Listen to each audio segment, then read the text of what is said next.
Hello everybody and welcome back to episode 9 of how to build a temporary home recording studio.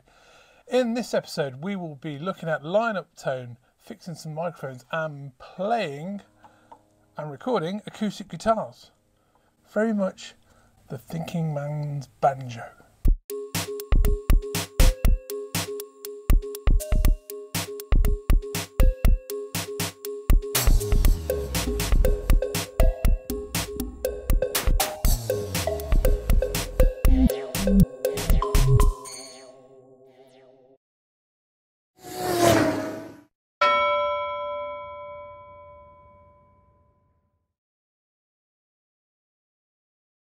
So, as you may know, what we're hoping to achieve in this room is a set and forget status. So we can literally walk in, press record, turn up the faders we need, and away we go. To that end, this here, I'm hoping to be the acoustic guitar setup. So we set up the mics, plugged into the floor box, and if we stand roughly there, then every time we come in and record the guitar, acoustically it all should work. Now these microphones, as we discovered from our XY configuration on the drums, are very noisy. So what I've done is marked one capsule, one microphone and one lead, and we shall now go and test to see if they can be fixed or indeed if it is kaput.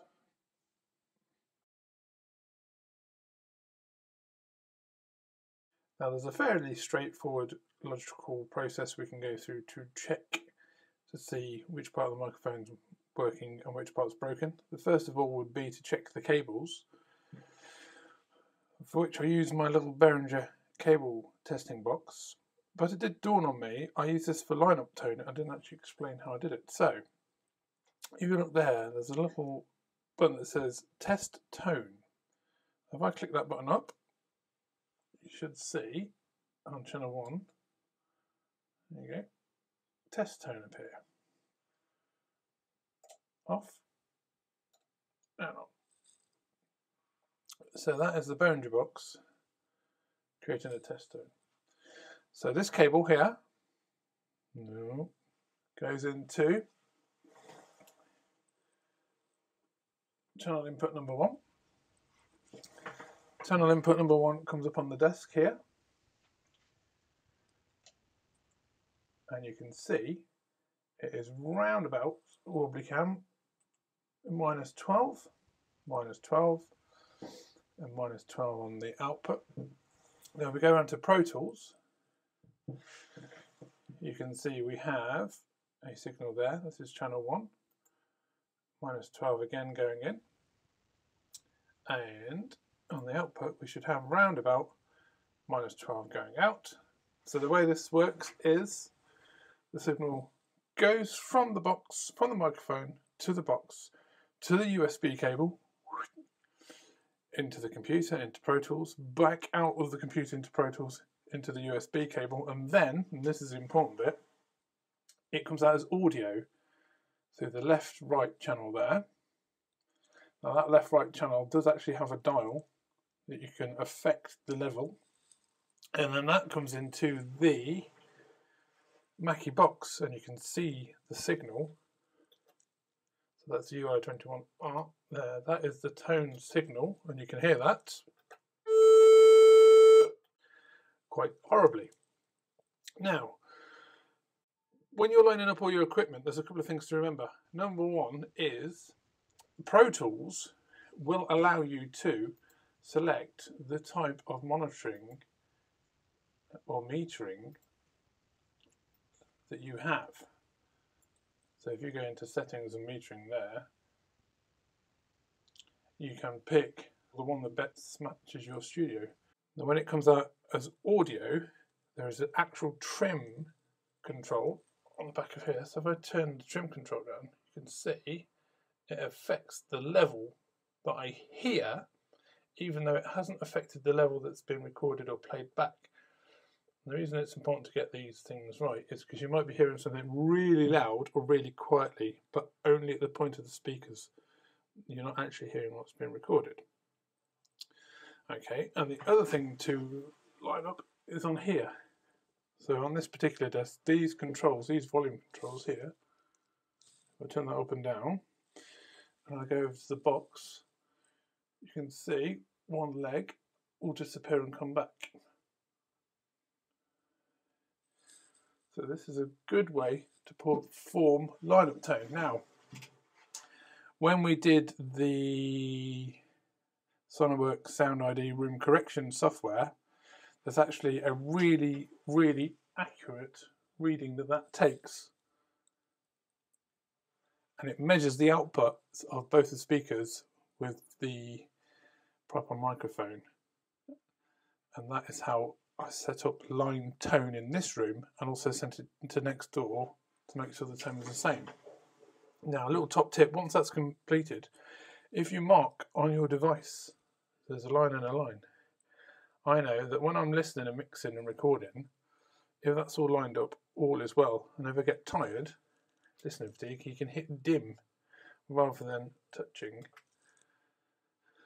the level of the speakers. Right, let's test some microphones.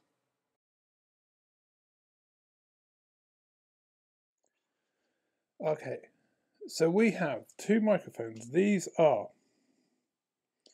Soundtronics STC-10s. Okay.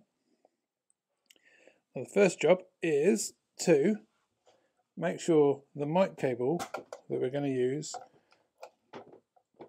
is working. Now you can either use a tester like this, or you can just plug it in to a microphone that you know that's good, record, have a look at the waveform.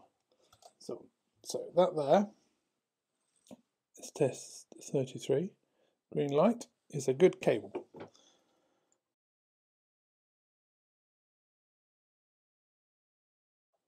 So you should plug this into the mic,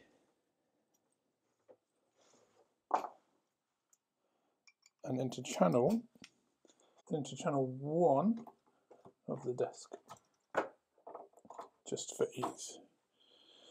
Now, first thing to do on channel 1 is to make sure that all the processing is bypassed. So there's no guitar amps, we have bypassed EQ, there's no gate, no compression, there's no return, nothing.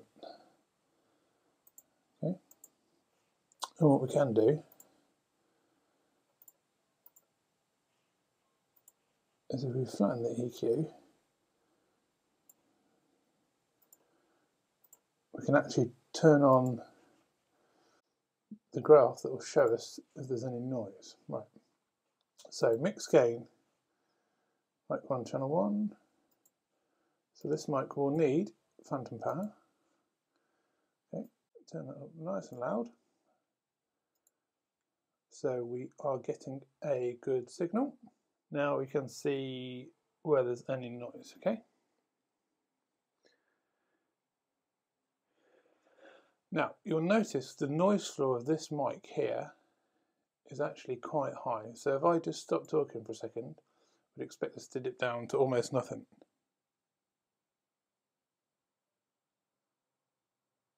But it's staying quite high, okay? So the next job we're going to do is we're going to swap this cable. Let's just turn that on. Turn off the phantom. We're going to swap this cable, which we know is good, for that mic, which appears to be noisy, and plug it into this mic. Okay. Phantom power on again. Now already we can see the noise floor is a lot lower.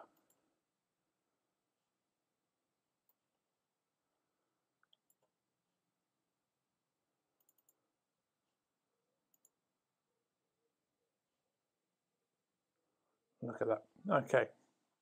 So what that tells us is that this is the noisy microphone. Okay? Which is good. So if I turn off phantom power again, let's pull down the level. The speakers are muted, so it shouldn't matter, but it's good practice. So we know of the two, this is a good microphone. Now these microphones have a detachable capsule.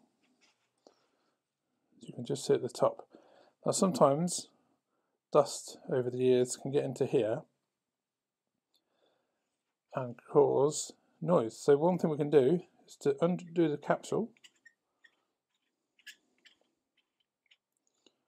See, have a look. There's any debris in there.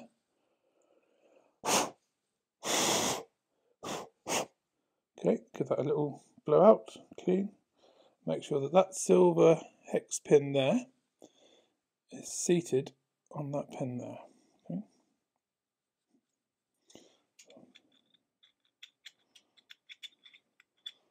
I'll put that back together. Put it back in the mount. Put the cable back in. Turn the phantom back on. And we can see again the noise floor when I don't speak.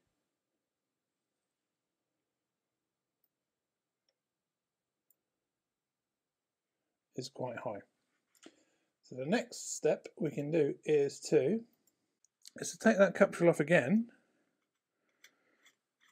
but this time swap it with the one that's labelled that we know works nicely. And then we can see the noise floor is back again. So that suggests that it's not the capsule and it is indeed the microphone. So what we could do is put the old capsule that we thought was broken onto the microphone that we know is good and see if that makes a difference. The noise floor has dipped again. Now obviously you would record the audio and listen back to it.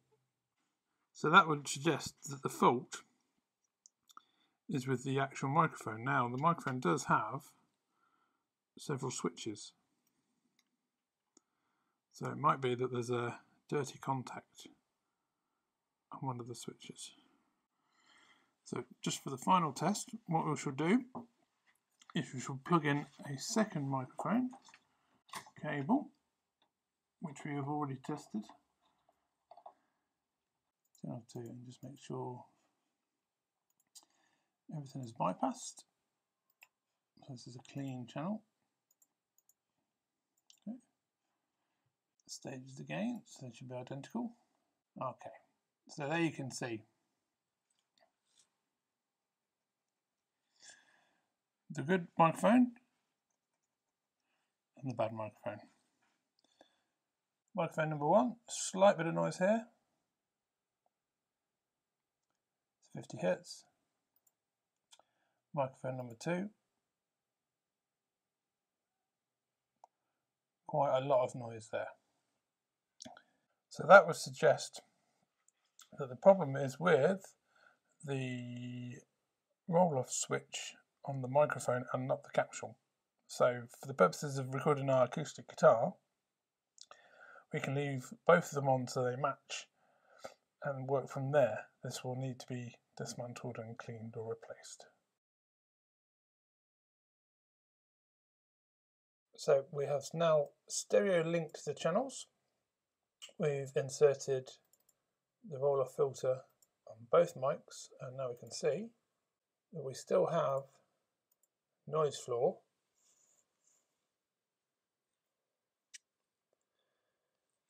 on the mic that is labelled. So there you go. I think we've just found the problem. It is with the switch. So I've just flicked the switch, and if I'm really quiet, you can see the signal going mad.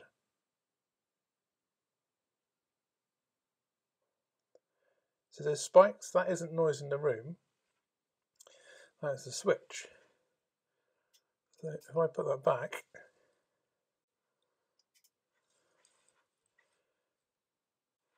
okay. Mystery solved. Okay, so we know that the mic with all the labels on is the noisy one. And that's good because we can work with that until we get it fixed. Okay, so we're back in the live room, and what we have done is we have inserted our low mic and our high mic, and we have plugged those into floor box 1 and 2, and we're going to do a test recording. This is an XY stereo pair, and then that will be pointing towards the guitar, which is on that spot there. We're going to have the repeater screen there. Now, because I've run out of inputs, what I'm going to have to use is this lead here, which is not a TRS, but it's going into the floor box via this connector here, via this connector, because I've run out of jack inputs. Right, let's pop you behind the drums so you can see all the excitement. So first job is just to stand on my mark.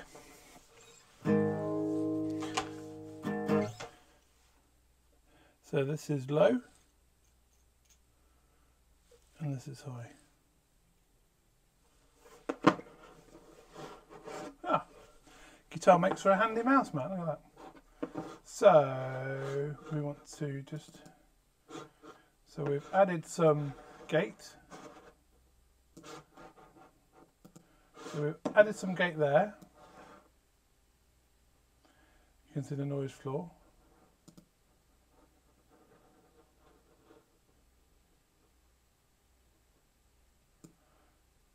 So we come in just until it's gone. This is a start, so we don't want to be clipping the signal. I'll stand on my mark. This is the low mic.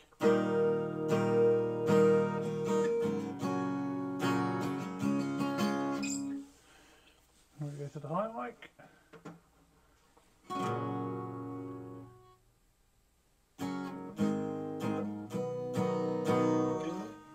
Now, we can already see here, this is the noise floor of the mic. Obviously we need to listen to this, but we can dial out some of the problem right here in terms of gain. Just do a level check. So it's the first three channels we're looking at. And that third one there, which is really hot, is the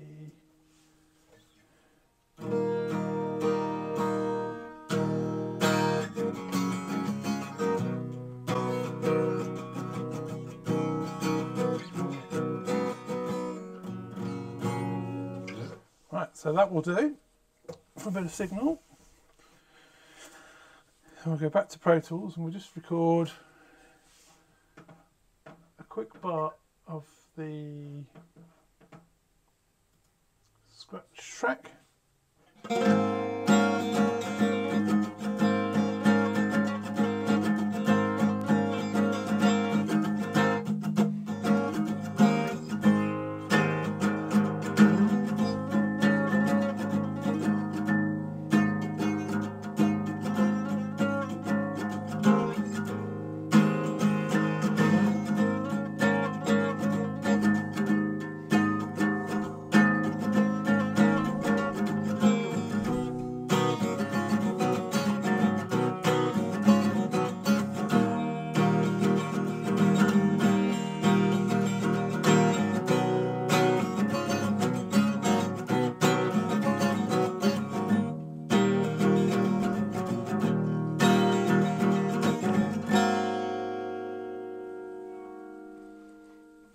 What we're going to do now is a quick test to show you the difference between terrible old guitar strings and new ones.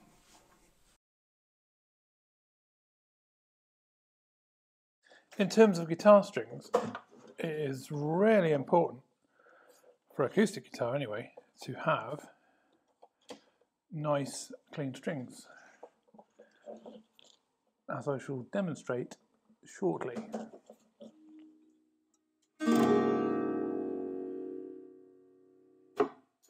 So we're going to do a quick string change. This is a Takamine G series that has been in storage for probably 2-3 years, so it's going to sound an awful lot better, I hope. Now I'm going for Martin medium strings for this.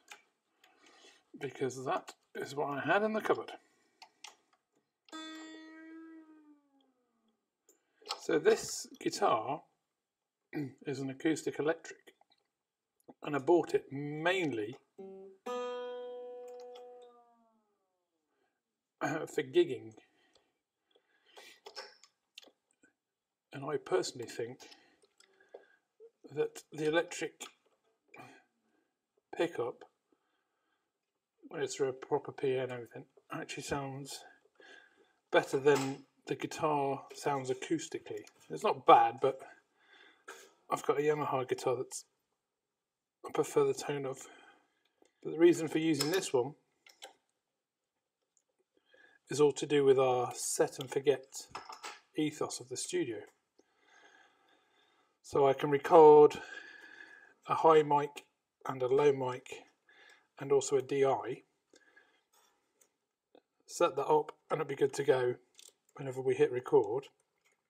And then if later we were playing a different song that had a different feel or a different tone, and you wanted to go to the trouble of mixing and mastering, you could combine the tones and make yourself something a bit different, but without having to unplug lots of bits of kit or spend ages fiddling with computers.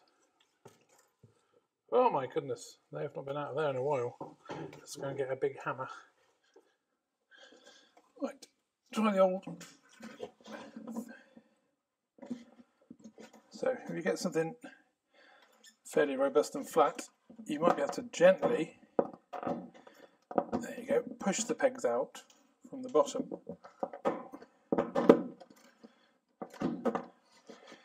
And that is preferable to putting big pliers on the pegs and marking everything. Right, they are some very old dirty strings. That's what happens when you store your guitar for 3 years and you don't play it. Now, in terms of cleaning, we have got several solutions. One of them is wood polish, and that's just for the wood. And we have a different solution for the fretboard. We have some fretboard cleaner. We'll give this a quick going over. Now, in terms of the set and forget ethos of the room, for me, the fun thing about music is getting into a rehearsal space with your mates and playing live acoustic or electric instruments with other people. Now, arguably, we could have got better results far quicker if we just used the presets in GarageBand for the guitar and the drums and the bass. But I want to stand and experience the fun of it rather than just sitting at a computer copying and pasting things. And ultimately, the thing that we record will be unique to us. It might not be the best thing in the world, but it'd be more fun than other methods. I need to be very careful here because I do not want to touch the settings on the acoustic guitar because I want to do a before and after just as it was. When you do this, always check to make sure everything's nice and tight and there's no rattles anywhere. You'll see there's 2 bits of damage on this guitar. One's there. See that? And the other one is on the headstock. Now these were from a heating engineer in my old house who dropped a gas lamp that he was using for soldering on my guitar. He was not my favourite plumber. Okay, so we have got some special fretboard cleaner. It is said that you're not supposed to use furniture polish on fretboards because it rots. Now, I used to use furniture polish on my fretboard all the time. And by all the time, I mean for 20 odd years. and it still hasn't rotted away, but it's probably not the best thing. So now we use the blue cloth, which is slightly more abrasive but still soft, just to buff out the fingerboard. I was watching one of the YouTube guitarist rig rundowns, which are brilliant. I love all that sort of stuff. And I think it was when Josh was in the Chili Peppers, and his guitar tech said that he changed his strings every single night, and some of the songs he would play the guitar on it once. So he'd put new strings on for 3 minutes and then swap the strings, which to me seems like he's got an awful lot more money to spend on guitar strings than I have. We will be using medium strings for this. I do have quite a few acoustic guitars which have been very kindly donated to me by people over the years. My first guitar, which a girl called Lisa at school gave me, I actually still have in the cupboard, and that is my favourite guitar to record on. Whoa. Oh, that's disappointing. So unfortunately, that pack of strings has got some strings missing. So we shall go to plan B. We shall try again with some custom lights. Way lighter than I wanted to use, but hopefully we can find a whole set. So, if you've not done this before, place your string in, then you place your peg in about 90% of the way, and then pull the string back until you feel the peg rise.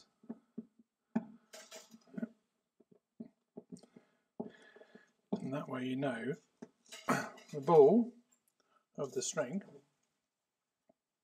see that? It's at the end of the peg. And what will happen is, if it's not, it's like that, you'll find you forever tuning your guitar until it seats itself. Now I, quite controversially, like to tie on the first string. And lots of people will get very sad about that.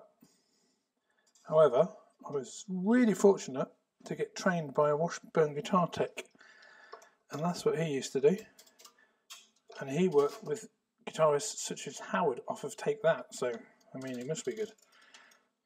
Now, even though these strings are new, they've been kept in storage with the guitar for quite a while,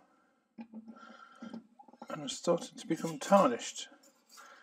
So I don't think they're going to be quite as bright as a truly new set, which is one of the reasons I've not been overly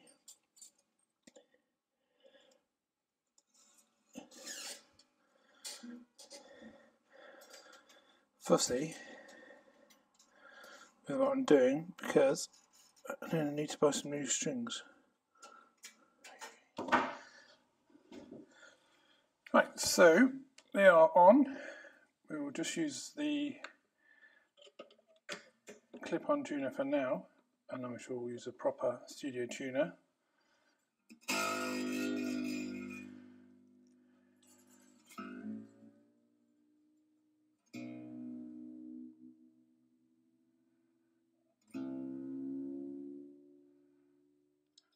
Okay, so there we go, a basic, very quick string change. So on this guitar it takes a moment for the strings to fully bed in.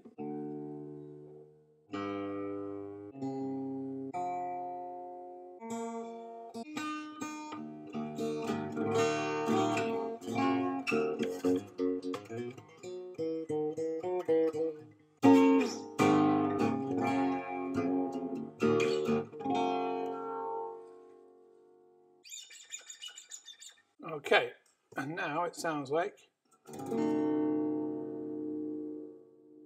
let's do a proper comparison with the recording we did earlier.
Okay, so we will try the same thing again.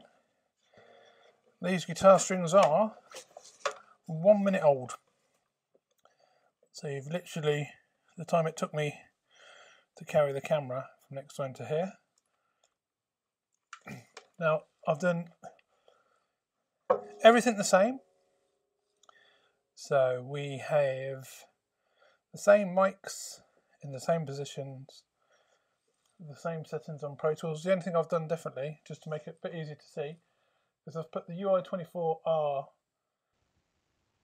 display on the right, and I've made this screen a bit bigger so you can see the acoustic guitar tracking, and I've put the transport bar in, which I find a lot easier. And everything else should be exactly the same as it was. This is the first take with the new strings, so you'll hear exactly what happens, if it's out of tune, if the EQ's wrong, all of that sort of stuff. And I think that's important because you can do a comparison of before and after. It is like for like.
Well, that's about it for this episode. I hope you found some of that useful. As always, the audio from this and all the other episodes is available for free to download on the website. If you do know anyone that'd be interested in this project, or you're doing a project like this yourself, please do like, subscribe and share, and ask any questions in the comments. In the next episode, I shall be doing a epic temporary home studio tour, and we'll be going over all the bits and bobs that we've improved since we've started doing the test recordings. Okay, well that's it for now. Thanks for watching.